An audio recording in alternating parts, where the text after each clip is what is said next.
Hello guys, কি অবস্থা, কেমন আছেন? আশা করি আল্লাহর রহমতে সকলে ভালো আছেন। আজকে আমার জীবনে ঘটে যাওয়া একটা কাহিনী বলবো, তোমাদের কাছে শেয়ার করব। আশা করি ভিডিওটা অবশ্যই ভালো লাগবে।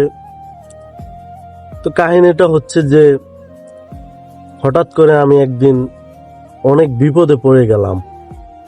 তো আমার একটা প্রবাসী বন্ধু ছিল। প্রবাসী বন্ধুটার কাছে ফোন দিয়ে বললাম যে, বন্ধু, আমি তো অনেক বিপদে পড়ে গেলাম, আমাকে 10,000 টাকা ধার দে। তো সে বন্ধুটা উত্তরে বলল যে, বন্ধু, আমার কাছে তো টাকা নাই তোকে ধার দেওয়ার মতো। আর সমস্যাটা হচ্ছে যে আমি 1 সপ্তাহ পরে 5 লাখ টাকা একটা ব্যবসার জন্য জমা দিতে হবে, তাই আমি তোরে টাকা দিতে পারবো না।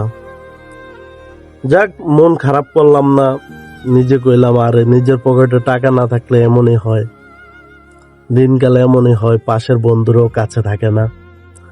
তো যাক, পরবর্তীতে কিছুদিন পরে খোঁজ নিয়ে দেখলাম তারও বন্ধু আরো 2টা ছিল, তারাও বিপদে পড়ছে, তার কাছে হাত বিছাইছে, তার কাছে টাকা ধার চাইছে। পরবর্তীতে তাদেরকে টাকা ধার দিছে। তা আমি বুঝতে পারলাম আসলে ওই বন্ধুগুলা ছিল বড় লোক আর আমি ছিলাম গরিব। আমার সফলতা নাই, ওদের সফলতা আছে। তাজ বন্ধু 10 টাকা ধার দিতে পারলো না। 10,000 টাকা এত ধার চাইছি নাকি, তার অন্য কিছু তো আর চাই না। হায় রে দুনিয়া। তো এই কারণে বলতেছি, বন্ধুরা, সফলতার পথ খোঁজো, সফলতা নিয়ে এগিয়ে যাও, নিজের মা বাবার স্বপ্নগুলা পূরণ করো, নিজের স্বপ্নগুলা পূরণ করো। অন্যের জন্য অন্যের আশায় থাইকো না, অন্যের আশায় থাইকো না। নিজে কি করতেছো, কি নিয়ে চলতেছো, আর কি নিয়ে দুনিয়া ছেড়ে চলে যাবে, এটাই চিন্তা করবা সব সময়। দুনিয়া চলতে হলে টাকার প্রয়োজন। টাকা থাকলে বন্ধু বান্ধব, আত্মীয় স্বজন সবাইকে পাশে পাবে। তাই দুনিয়াতে যেভাবে টাকা কামানো যায় ওই পথগুলা খুঁজে নাও। হালাল পথ, হারাম পথে শান্তি নেই ভাই, হারাম পথে শান্তি পাবে না।